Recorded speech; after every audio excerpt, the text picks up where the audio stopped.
이게 말씀을 매번 읽는다고 막 은혜가 있는 게 아니에요. 여러분 뭐 만화책이나 영화 보면은 자기가 좋아하는 영화 보면 그냥 재밌죠. 근데 그것으로 끝나요. 근데 보석은 캐셔야 됩니다. 이렇게 말씀의 보석은 충분히 캐실 때 내 것이 돼야 되거든요. 하나님의 말씀이.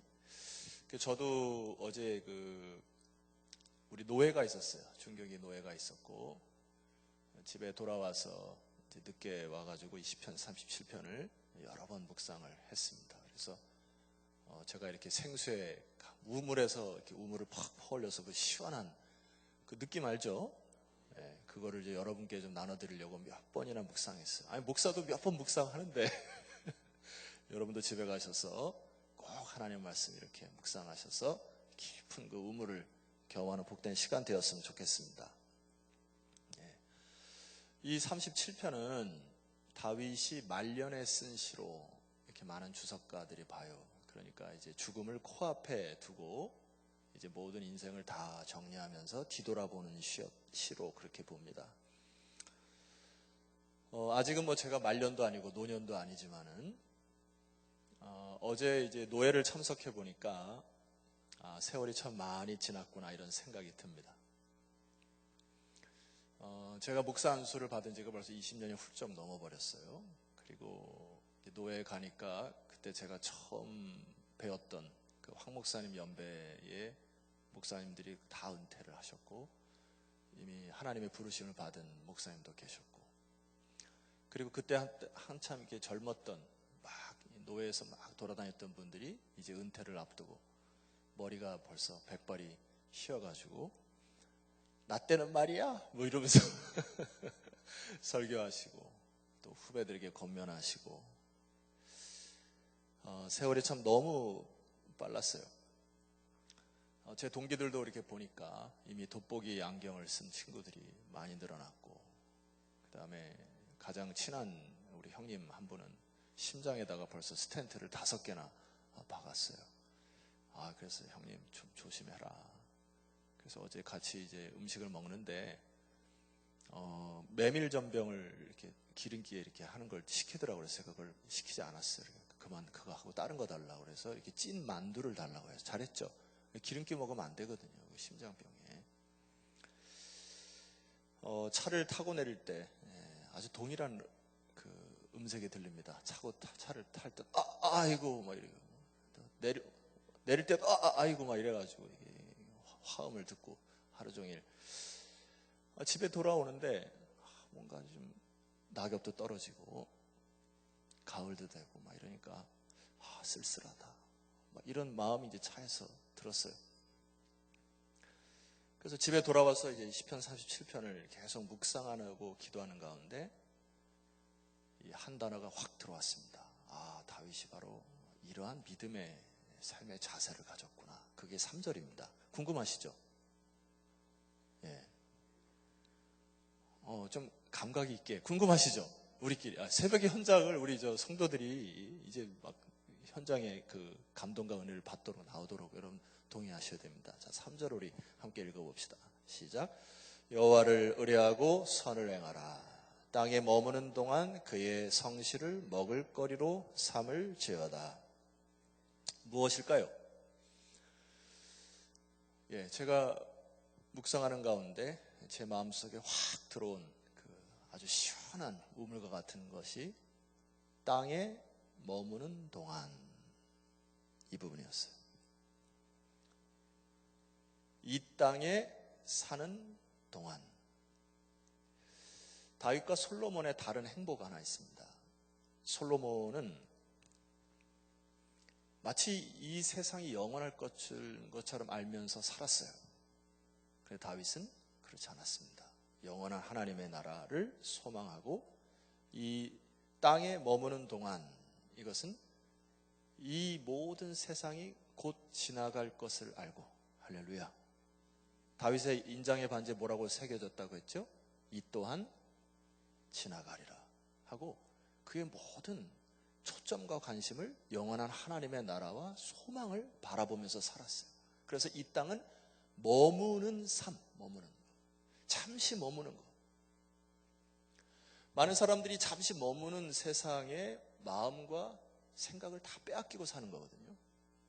우리는 그렇게 삶을 살아서는 안 되죠. 이 땅에 머무는 동안에 여러분 앞으로 10년 또 20년 훅 지나갈 겁니다. 제가 볼 때는. 근데 우리 인생은 너무나 미련하고 우둔해서 자꾸 이 세상에 있는 영화와 명예와 번영과 성공의 마음을 자꾸 뺏겨요. 그러나 다윗의 이 신앙의 자세는 오늘 이 37편을 쭉 묵상해 보니까 다른 행보를 보입니다. 그것을 여러분과 조금 나눠 보려고 해요. 자, 여러분, 솔로몬과 다윗의 가장 큰 차이점이 뭘까요? 솔로몬은 전도서를 썼잖아요. 전도서를 읽어보면 말끝마다 뭐라고 합니까? 이제 헛되다 이렇게 얘기하거든요. 그리고 전도서의 맨 마지막 끝에 보면 뭐라고 얘기를 합니까? 그런즉 여호와를 경외하라. 솔로몬의 인생을 보면 말만 많은 것 같아요. 다 살아봤는데 그렇게 살지 못한 것에 대한 후회로 그러니 내 후배들아 여호와를 경외하며 살아라 하고 말로만 인생을 산 것 같고요. 다윗은 삶의 족적 속에 수많은 고통과 어려움이 있었음에도 불구하고 믿음으로 삶을 살아내는 믿음의 선진입니다. 자, 그것이 흔적들이 다윗이 이 세상을 살아가면서 믿음으로 승리한 그러한 삶의 노하우를 공개한 것이 37편이다. 말년에 노년에 우리 후배들에게 믿음의 후손들에게 꼭 부탁하며 내가 살아왔던 삶의 족적과 자취들을 여러분들에게 소개하는데 여러분 기대가 안 되십니까? 기대되시죠? 자, 오늘 세 가지로 여러분에게 말씀드리고 부탁할까 합니다. 첫 번째요. 1절과 우리 2절을 한번 크게 읽어보시죠. 시작. 악을 행하는 자들 때문에 불평하지 말며 불의를 행하는 자들을 시기하지 말지어다. 그들은 풀과 같이 속히 배임을 당할 것이며 푸른 채소같이 쇠잔할 것임이로다. 시간에 대한 개념이 체감 온도가 좀 다릅니다. 우리는 현실에 자꾸 마음이 빼앗기면은 이 현실을 살아가면서 야, 이 고통이 언제 지나는가? 아, 이 답답한 시절 하면서 자꾸 이 현실에 초점이 맞춰요. 근데 다윗은 이 시간 개념의 체감 온도가 좀 다릅니다. 2절 말씀 보니까 그들은 풀과 같이 속히 배임을 당한다. 악을 행하고 세상의 이득을 취하고 떵떵거리며 살지만 그것 때문에 너희들 불평하거나 원망하지 말아라. 푸른 채소같이 쇠잔할 것입니다. 여러분이 지난주에 식탁 위에 올라왔던 푸른 배추라든지 시금치라든지 이런 거 상에 올라왔는데 며칠만 먹지 않으면 다 품이 죽어요. 먹기 싫어집니다. 그거와 같이 다윗이 바라본 것은 영원한 하나님의 나라와 소망을 바라봄으로 인하여 체감 온도가 좀 다른 것 같아요. 그러면서 우리에게 첫 번째 이렇게 삶의 자세를 부탁합니다. 자, 우리 3절입니다. 여러분이 읽읍시다. 첫 번째입니다. 시작. 여호와를 의뢰하고 선을 행하라. 땅에 머무는 동안 그의 성실을 먹을거리로 삼을지어다. 쉬운 성경으로 좀 여러분들에게 더 도움을 드리죠. 이 땅에 사는 동안 여호와를 굳게 믿고서 착한 일을 하면서 주님의 모습을 닮아 가십시오. 주님의 모습 성실입니다. 아멘이고 진실 되신 그리스도를 닮아 우리가 이 세상 살아갈 때 착한 일을, 선한 일을 감당해라. 4절 말씀 보니까 또 여호와를 뭐하라 합니까? 기뻐하라. 그가 내 마음의 소원을 내게 이루어 주시리로다. 쉬운 성경으로 도움 드리죠. 여호와를 생각하면서 기뻐하십시오. 그러면 주님께서 여러분의 소원을 들어주실 것입니다. 다윗이 우리에게 권면하는 첫 번째 메시지는 여호와를 의뢰하고 선을 행할 뿐만 아니라 또 여호와를 뭐하라? 기뻐했으면 좋겠다. 그럴 때 주님께서 여러분의 마음의 소원을 이루어 주신다. 여러분 그냥 소원이 아니고 왜 마음의 소원일까요? 자식들이 이렇게 성장을 할 때 부모들은 대다수 자식들이 뭔 생각하는지 알아요, 몰라요? 우리 부모 된 사람들 알잖아요. 얘가 저 언어와 행동을 뭐 때문에 하는지 알아. 다. 제 가게들을 보면은 제 위로 우리 누님 3분이 계십니다. 다 출가 외인이 됐는데 명절 때 우리 집에 오면 이 누님이 왜 저런 말을 하는지 저도 알아. 셋 중에 누가 좀 깍쟁이인지 말은 안 하겠습니다. 하여튼 누님들이 출가해서 들어오면은 냉장고에 있는 모든 음식들이 싹 사라져요. 네? 그리고 막 자꾸 뭘 요구해. 내 눈에 보여. 근데 나중에 이제 우리 어머니가 이렇게 자식들을 보면은 그냥 부모가 계신 것조차 기뻐하고 마음의 중심에 나누는 그 자식에게 좋은 거 주더라고요. 제가 볼 때는. 맞죠? 정이 가는 자식 하나 더 있잖아요. 이게 부모도 자식들의 마음을 헤아립니다. 근데 하나님 뭐라고 해요? 얘야, 솔로몬 왕이 말입니다. 솔로몬 왕이 기뻐했던 것은 뭡니까? 이 세상의 지혜를 자랑했어요. 그래서 자기의 지혜가 높으면 주변에 있는 스바 여왕이 막 방문해서 야, 너 대단하다. 그래, 나 이 정도지. 하고 이 세상에서 지혜를 자랑하고 자기가 가진 보물을 자랑하고 명예를 자랑하고 이것에 기뻐하며 사는 거예요, 솔로몬은. 근데 다윗은 좀 다릅니다. 다윗의 일생을 보면 모함을 받고 쫓기고 도망가고 어려움을 당하고, 그래서 다윗의 중심의 고백은 뭐예요? 여호와를 기뻐하라. 그랬더니 이 다윗의 삶의 고백이에요. 하나님이 내 마음의 깊은 소원을 들어주셨던 하나님이시다. 여러분, 이 축복을 받아 누렸으면 좋겠습니다. 그래서 하나님한테 이것 해주세요, 저것 해주세요. 교회 나와가지고 하나님의 보물의 창고에서 하나님 저 보물 있잖아요, 이거 있잖아요, 이렇게 요구하는 자녀가 아니라 하나님, 주님 한 분만으로 만족합니다. 하나님 안에서 기뻐하기를 원합니다. 그럴 때 하나님이 뭐라고요? 내 마음의 소원을 들어주시겠다. 이게 다윗의 믿음의 삶이에요. 자, 두 번째, 궁금하시죠?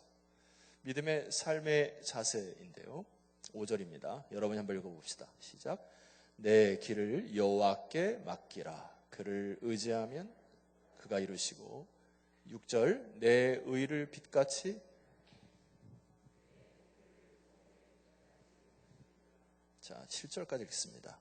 여호와 앞에 잠잠하고 참고 기다리라. 자기 길이 형통하며 악한 꾀를 이루는 자 때문에 불평하지 말지어다. 자, 다윗이 뭐라고 우리에게 삶의 믿음의 자세를 권면합니까? 내 길을 여호와께 맡기라고요. 그리고 7절 보니까 여호와 앞에 잠잠하고 참고 기다리면 주님께서 빛을 주신다 했습니까? 아니에요. 정오의 빛처럼. 자, 때로 우리가 인간의 어떤 노력이 있을 수 있어요. 그래서 내가 원하는 것들, 그래서 뭐 아름다움을 얻기도 하고 빛을 얻기도 하는데, 하나님께서 역사하시면 그 빛을 정오의 빛처럼, 대낮처럼 환한 빛을 주시겠다. 우리에게 뭐 하라는 겁니까? 좀 참아라. 좀 기다려라. 그리고 내 길을 여호와께 다 맡겨라. 다윗은 불의한 사울을 피해서 무려 10년 동안 도망 다닙니다. 10년 동안 도망 다니는 거 쉬웠겠어요? 어려웠겠어요? 어려웠을 겁니다. 여러분, 한 가정을 이루고 혹은 뭔가 인생에 꼬였을 때 많은 세월이 흘러갈 수 있습니다. 그러나 주님 뭐라 합니까? 내 길을 여호와께 맡기고, 아멘입니까? 참고 기다려라. 솔로몬은 다른 행보를 걷습니다. 열왕기상 11장에 보면은 자신에게 해가 될 것 같으니까 여로보암을 죽이려고 해요. 그러다가 다시 된통 서리를 맞습니다. 이게 솔로몬이에요. 입만 무성한 인생인 것 같아요, 제가 볼 때는. 여러분, 오늘 이 아침에 제가 3가지로 여러분에게 부탁할 텐데, 여러분에게 가장 하나님께서 말씀하고자 하는 메시지를 붙드시고 씨름하고 기도하는 아침 되었으면 좋겠어요. 자, 마지막 3번입니다. 3번째 9절입니다. 여러분 읽을까요? 시작. 진실로 악을 행하는 자들은 끊어질 것이나 여호와를 소망하는 자들은 땅을 차지하리로다. 3번째 축복이기도 하고 우리에게 믿음의 자세를 하나님께서 원하시는 그 장면이 이 10절 9절 이하에 쭉 나오는데 계속 강조하는 그 축복이 있습니다. 그게 뭐냐면 땅을 차지한다. 이게 이 세상의 땅을 말하는 게 아니고 하나님의 영원한 기업을 주신다 약속하신 거예요. 그게 뭡니까? 자세가 9절 보니까 여호와를 소망하는 자들은 믿음의 자세입니다.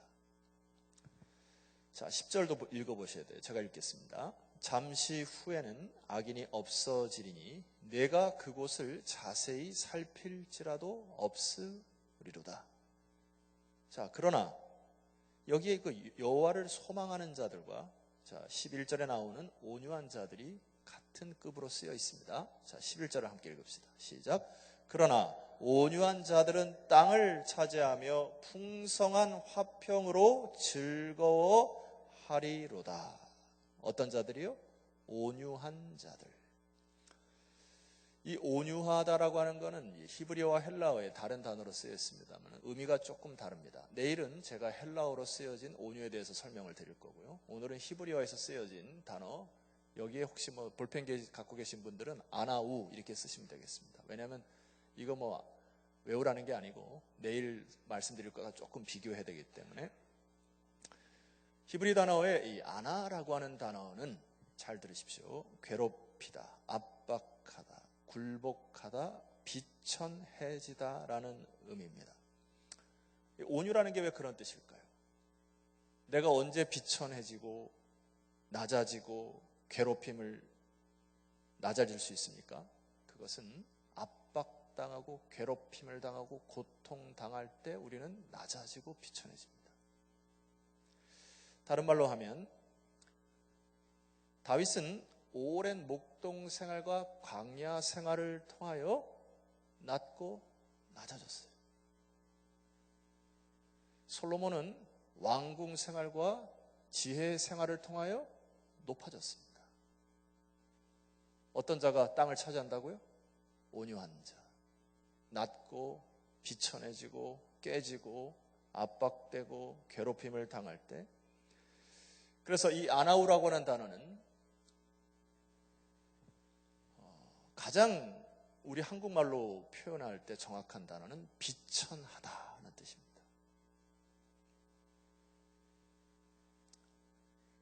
그래서 여러분 우리가 비천하다. 뭐가 여러분 비천합니까? 방금 말씀드렸던 것처럼 광야를 통과하고 깨어지고 부서지고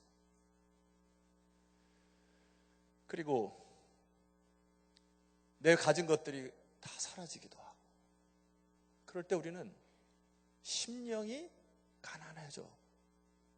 궁극적으로는 여호와를 소망하는 자들이 되는 거예요. 어제 목사 안수가 있었어요. 우리 박일애 강사님 그리고 권혁준 강사님이 이제 목사 안수를 받고 이제 신앙의 선배들이 권면을 하고 설교를 하는데 이분들이 이제 뭐 한 5년 정도 남으셔서 후배들에게 말씀을 전하는데 한 가지 메시지예요. 목사들이 죽어야 교회가 산다. 중직자들이 죽어야 교회가 산다. 처음부터 끝까지 계속 죽으라 그래요. 그래서 야, 요즘에 참 살기도 어려운데 메시지를 듣고 계속 죽으라 그러는 소리 듣고 자기를 부인하고 십자가를 져라 막 들으니까 처음에는 좀 힘들더라고요. 좀 소망 섞인 메시지를 좀 주시지. 후배들에게 야, 이렇게 했더니 하나님의 영광스러운 이 자리를 간다 하고 좀 용기를 주시지.